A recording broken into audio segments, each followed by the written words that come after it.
exercise 1 in our back workout is a wide grip pull-up.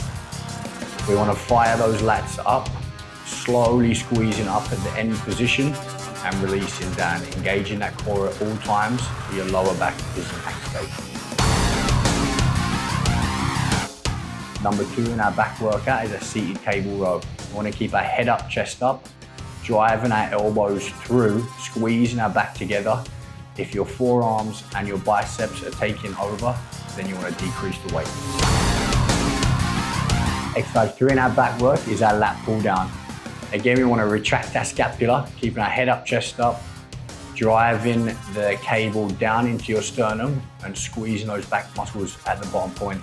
Again, if your forearms or biceps are taking over, then decrease the weight.